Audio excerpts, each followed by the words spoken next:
اور ابھی آپ کو بتائیں کہ لیاری کی عوام کے لیے ڈالی جانے والی ڈیڈیکیٹڈ پانی کی لائن جو لیاری ندی میں پلر کے اوپر رکھ کر ڈالی جا رہی تھی وہ جگہ جگہ سے گر چکی ہے اور ٹوٹ پھوٹ کا شکار ہے۔ اس حوالے سے مزید تفصیلات جانتے ہیں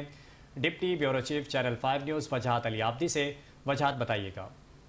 دیکھیں میں اس وقت موجود ہوں لیاری ایکسپریس وے کے اوپر۔ یہ لیاری ایکسپریس وے کی وہ ندی ہے جہاں سے لیاری کے علاقوں کے لیے ایک ڈیڈیکیٹڈ پانی کی لائن ڈالی جا رہی تھی۔ لیاری میں جانے والی پانی کی لائن کو جگہ جگہ سے چھلنی کر دیا گیا تھا اور سب سوائل کے نام پر چوری کیا جاتا تھا، جس کی وجہ سے لیاری کی عوام کو ملنے والا میٹھا پانی رستے میں ہی چوری کر لیا جاتا تھا اور لیاری کی عوام کو نہیں ملتا تھا، جس کے بعد حکومت سندھ نے یہ طے کیا کہ واٹر کارپوریشن سے ایک ڈیڈیکیٹڈ لائن ڈلوائی جائے لیاری کی عوام کے لیے، جو لیاری ندی سے اوپن برج کے اوپر ڈالی جائے گی، جس سے لیاری کی عوام کو پانی فراہم کیا جائے گا۔ مگر میں اس وقت لیاری ندی میں موجود ہوں۔ یہ وہ لیاری کی ندی کی لائن ہے جو 36 انچ کی پانی کی لائن 2 سال قبل اس کا پروجیکٹ کا آغاز کیا گیا۔ اس کے لیے یہاں پہ پائلنگ کی گئی، یہ پلرز کھڑے کیے گئے،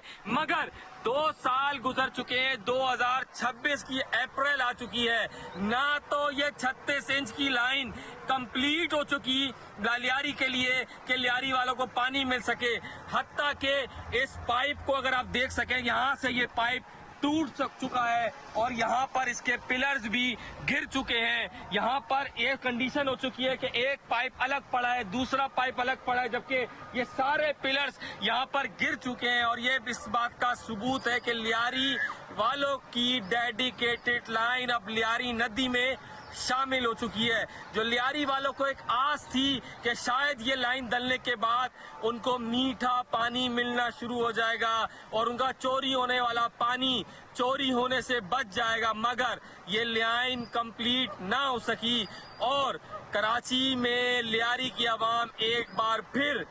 میٹھے پانی سے محروم ہو چکی ہے۔ جی